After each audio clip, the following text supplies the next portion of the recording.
All right, everybody, welcome back to Keeg's Custom Builds. Today we're going to be replacing the U-joint for a 1982 Mercedes 300 SD. It should be the same U-joint type as the rest of the Mercedes in that time period, but you can see I already got it pulled apart because of other broken stuff. So we're going to be getting these pulled out. It's going to be a no-nonsense, and we're going to get it done. So if you look closely, you'd notice that these are pinged in right here. Like they took a punch and pinged them in all the way around. There's no snap ring or anything, so it's going to be a little bit tougher to push these out, but I think we're going to be able to do it. Now I got one of these big C-clamp presses here. Just got a washer in there to keep it from going over the end. Got the presser side of it going in the opening right there. It's the perfect size. I'm just going to push it past those peen marks with this, and then we'll stick it in the vise with a socket on one side and finish it off. Now that I got it pressed out partway, you can see those peen marks. That's why I wanted to use the big press on it. And now it's pushed out past them. We're gonna stick a socket on this side and another socket over the outside of this right here so that end can slip out. And then we're gonna tighten it up, push that one out, and then switch sides and push this one out. I actually used a Dremel on the side that was pushed in to grind out those little end pieces, because on this side, this end cap right here is starting to bow out, and you can see that ring it's got around it where it's cracking. So we're gonna push it back this way now that we're able to get it out of this side easy. You have to make sure to be really careful and not nick up that inner surface, or else it's not gonna fit in there right. We just stuck it in the vise there and worked it back and forth like that until eventually their caps are both sticking out on each side, and the U-joint came out along with the cap. Now we're gonna punch this one out and then start on this side.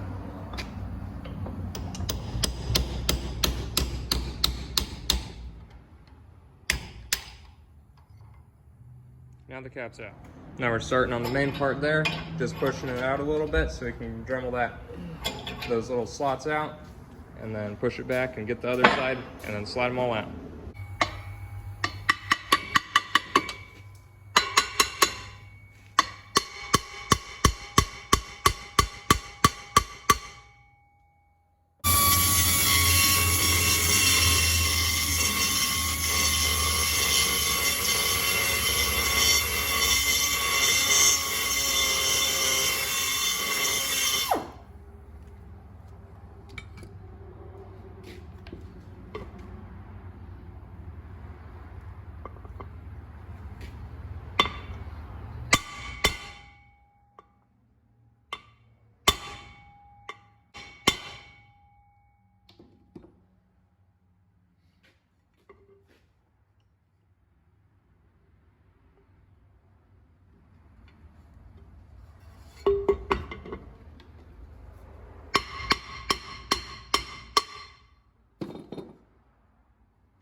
Not quite far enough.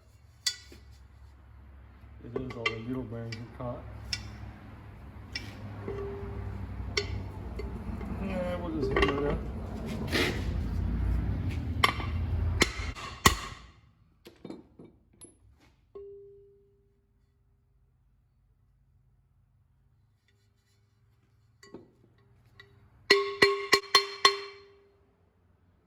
Trying to get the needle bearings out of there so it can tilt.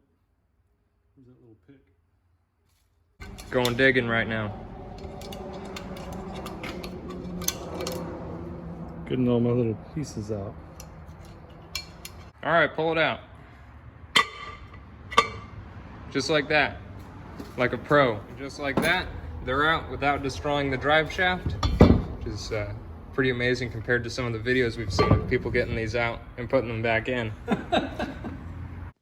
All right, we're on a little bit of a time crunch here. We got this U-joint put back in. It went back in just like any other one would. You push one cap in, push the other cap in with the yoke in there clearly, and it'll go together. Just make sure you grind out those little stakes, or else it's gonna be a whole lot harder to put them in. But anyway, just like normal U-joint, got that back together. Gonna put the carrier bearing on it. There is a special way that you have to put this on. You can see it's offset like that. The more, the deep side here presses on like that towards the yoke, and then the short side goes towards the spines. Gonna get that put back on there, stick it in the car. All right, we got one more thing I need to do is you have to stake it in there because it doesn't have any clips or anything. So we just got it staked back in there. And one more thing is it's inset 150 thousandths to the top of this outer edge here because you can see the center is sunk down a little bit. But just check yours, make sure it's the same, or if it's not, just make it how it was.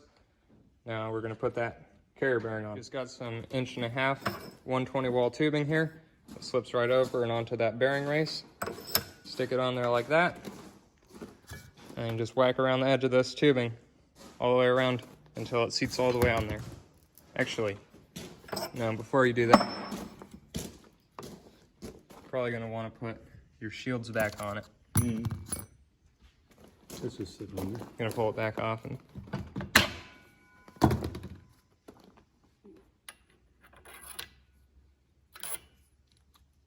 Goes that way.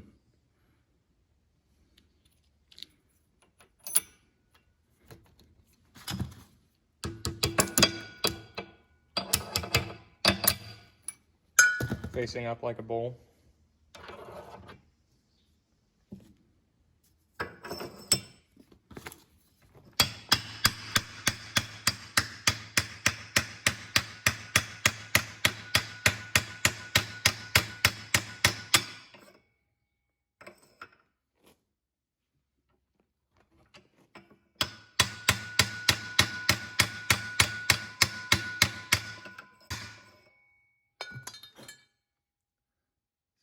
Is it there? Yeah, yes sir. Gotta make sure you have enough space to put that other shield on, and then also that snap ring. Wait, some pliers. Got that little snap ring on there. Gonna put the shield on there, facing down like that. And then right here, there's a rubber boot that goes on top of this. Mine was all cracked, so I had to get this one. This is the part number for it. It replaces that part number. Anyway, gonna get that opened up, stuck on there, and then get some grease on these spines here. All right, as you can see, it's all back together. The lines that I marked on it are all in line. That boot, you can't really see it, but it's on there now. You slip it onto the shaft first, or you slip it onto over the spines, and then you slide this on after it because it clips onto this shaft here, and you don't want it to squeeze all the grease out. So you slide that on there, grease it up, slide this on there, clip it in. Anyway, it's all together. Gonna stick it in the car now. This is the engine side of the drive shaft here, and this is the flex joint that goes on it.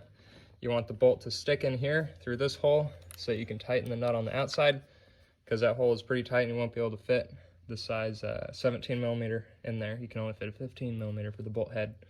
So I'm gonna get this tightened up. It's 3 of the bolts there, and then I'm gonna stick it in there. That should be the last thing, as the rest is pretty self-explanatory on getting the drive shaft in there. All right, now we're here under the car. It's a little bit cramped as it's only like a foot off the ground. Anyway, that's the transmission side. Over here, that's the support bearing in the middle. And then way down there at the end is the transmission, or the differential. Anyway, it's all in there. It all spins good. I'm gonna put the cover back in there. That covers it all up. And then I'm gonna put the exhaust back on it, and we'll take it for a little spin. Now it's a few days later, the drive shaft is in there. We've driven it around a little bit on the private road because it's not road legal yet. It doesn't have plates or anything on it, but we're working on that. So anyway, we actually just cleaned it up and buffed it all. You wanna look at this? Some stuff from the trees falling on it, but look at that reflection. Just like factory. Anyway, I hope you enjoyed the video, found it informative or whatever. Like and subscribe, Keeks Custom Builds. Keeg out.